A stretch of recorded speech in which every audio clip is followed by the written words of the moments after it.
Hello and welcome back to the Debtors Diary. My name is Amutimo Patience and I talk about finances, fashion, purpose, and relationships.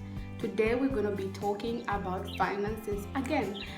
This video is almost a continuation of the discussion we had with Jonah, where we were talking about his life as a person who gives loans. I had posted earlier on my Facebook page asking people to ask me questions which they had concerning me, my journey regarding finances, purpose, relationships, and most people were particularly concerned on the aspect of finances, where somebody has to say that, is there a Christian way of asking for your money back, like to pinda nicely in a Christian way, like she said. And I thought I could just make a video because I felt like I didn't express myself fully. I know that when I'm talking in videos, I'm more expressive. So stay glued. Now, before I even go into it on like how you can get money in a Christian way, is that there are factors you could consider before actually lending out your money. And I would also like to highlight that different situations require different approaches. Okay, obviously how you approach every matter will differ depending on the kind of person and the situations at hand. Okay, so before you lend out your money, there are things you must consider. You have to consider some C's of credit, they say. There's like character, collateral, and capacity, credit score as well. Character, I'll start with character. How is the person's character, especially if they are your colleague? How are their previous patterns towards money? If at all they've had problems with other people, be rest assured that the money you're giving is a sacrificial lamb. It's not going to be returned unless it takes a miracle for you to actually have it back on time, like they say that they will give you back. You also have to consider their credit score, because somebody who has no job coming to ask for a large amount of money from you is unlikely to give you back because they don't have a source of income. If at all it's some kind of loan, regardless the amount, obviously something that is worth getting collateral for, you must ensure that you do get something in return, like a security. Let's say if you give the person a 500 kwacha, you can get something. You can get a phone, so that in a time, if it so happens that they don't actually pay you back, they default in payments, you just sell the phone so that you don't feel like you have been taken advantage of. Okay. I was recently reading a book by Caroline Marshall Chisha. I don't know, I've forgotten her last name, but these are Zambians, I believe. Yeah, Inside the Secrets of a Wealthy Black Woman, I believe. Personal success practitioner, something like that. It's a very amazing book. And they spoke about emotional giving. And that's one of the things that most people struggle with, emotional giving. And what this meant is that you are compelled to give monies which I know are very important to you. For instance, giving your school fees, lending your school fees to someone when you need it back in 2 weeks. And they promise that, oh no, the government will pay us in 2 weeks. I'll make sure I give you before you actually need to pay your school fees. Now let's be real. Let's be real. Sometimes our systems are not something that we can rely on. Okay, things happen, dates change for people to be paid, and it so happens that you need to pay those fees, and maybe the consequences that you're not going to sit for exams. You end up not attending an exam because you emotionally gave. So one of the things that will help you is to make money allocations, the envelope systems. Make sure you allocate your monies wisely. If money is for groceries, let it be for groceries. Money for school fees, let it be for school fees. Because if you don't allocate money, it will be hard for you to actually know where this money is going and what. Something that is also in the Smart Money Woman, one of the books that changed my life. So if you say you get money for your school fees, you give someone, you're going to be affected. You have to allocate money wisely. When you get your pay, when you make your profits and you pay yourself, ensure that you divide monies accordingly. I attended an entrepreneurship seminar which was hosted by Gospel Envoys, and Mr. Felix Galamukani was saying that if a person asks him for money, even if it's a niece or whatever, and the only money he's having for that for his child to travel, or for his child's school fees, which he will need later on, 3 months later, he can't give out that money because he has strictly reserved that money for the daughter's school fees. So I was like, wow, what a mindset. Meaning, come what may, it's as good as he doesn't have money. That's how it is for him. And I adopted that mindset.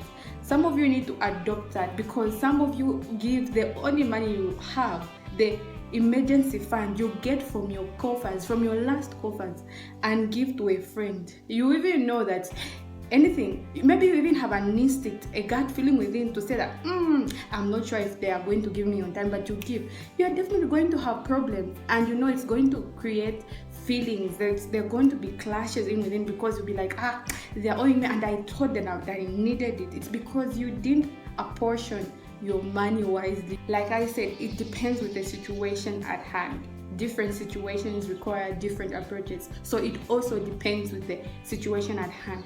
Now, ladies and gentlemen, understand my context. I'm not promoting stinginess. I'm not saying you shouldn't do sacrificial giving. I actually do believe in sacrificial giving, where somebody actually gives the last money they had and just lets the other person have it. But we need to have a wisdom of balance, obviously. Okay, the same God who gives bread for food is the same God who gives seed to the sower. So you have to know which money belongs to bread, which money belongs to your seed. Okay, coming to the main point, how to collect your money in a Christian way. Okay, first of all, generally people like to take advantage of people who they know that are Christians. They like to guilt trip them with lies. I'm saying that because I have been taken advantage of before, and I've seen other people taken advantage of. They would like to say that, how come she's prayerful, he's prayerful, how come he's swindling money? You pray. If I pray, Michi will play, like it's just funny how people say certain things when they are also believers, in fact, some of them. Anyway, so some of the things you have to do is that just be firm. Don't go in someone's inbox saying, oh, how are you? Because they're going to say, I'm not fine, I have 100 problems, I have not been paid for 3 months. They're going to tell you how they are, because that is how they are. They're going to tell you the problems. And you know what? Everybody has problems. So just need to say, oh, greetings. Greetings will not require them to respond anything. You will just say greetings. A kind reminder regarding the money, or shanshanu, or you say the date, okay? You say the date, and you say that I would really appreciate it if I had the money back on such a day. You can even add, your response will be much appreciated. Thanks in advance. That's the approach you could take. Because if you're saying, oh, hi, if you're being emotional, if you're flooding emotions in their inbox, it will be easy for them to take advantage of you. So be firm, number one.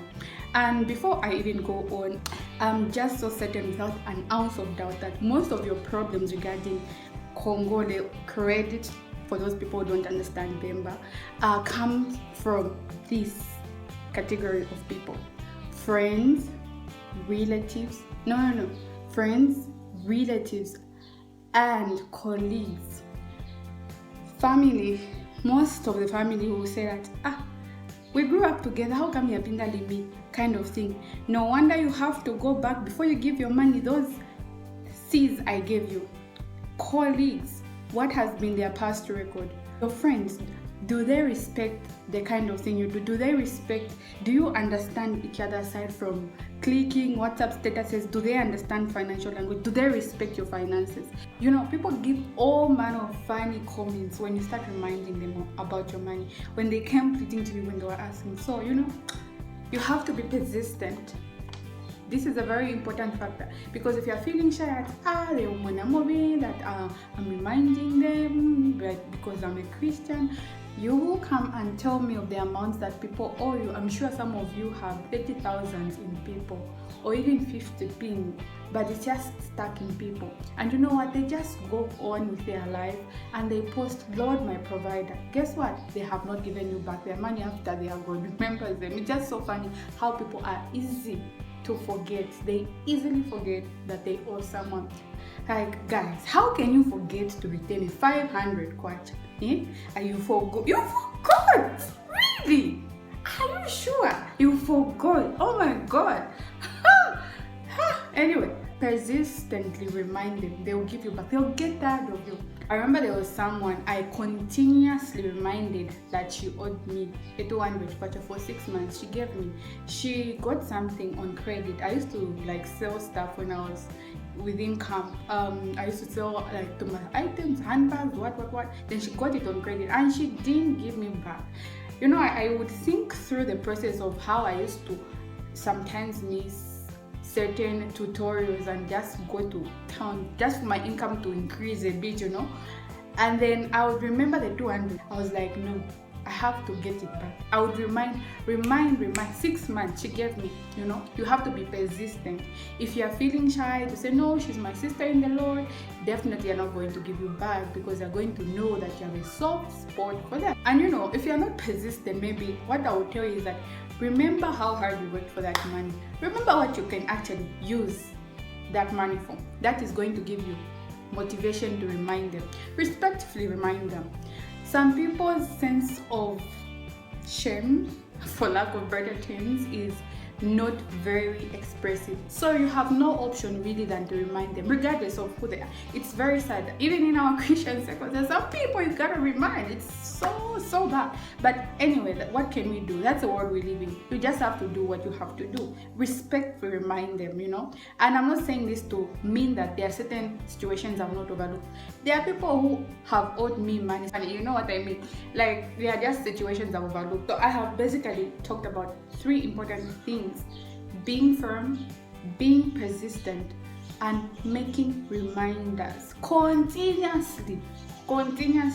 If they say, I'll give you your money on this day, remind them, because if that day passes, they will say, I told you to remind me on this day, you didn't remind me. You see, make sure you follow. In fact, make prior notices to say, I texted you to say that the deadline to the payment is actually approaching. But again, like I said, it depends with the kind of situation at hand.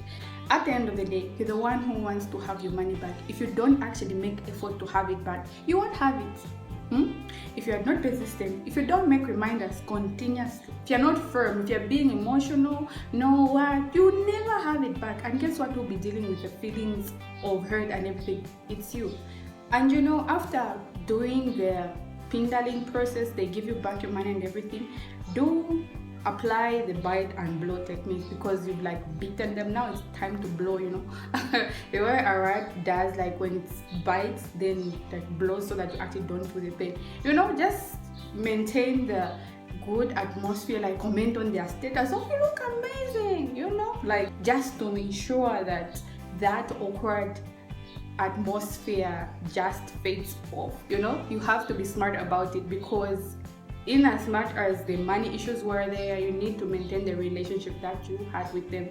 It's very, very important to maintain the relationships that we have people, even if they make things hard for us to maintain relationships with them. Okay, hope this video was helpful, and I hope you have learned something new. So if this video was helpful to you, just click the like button, leave your comments, and if you're new to the channel, don't forget to subscribe. Be the city, Luto's Diary. See you next time in my next video. Thank you.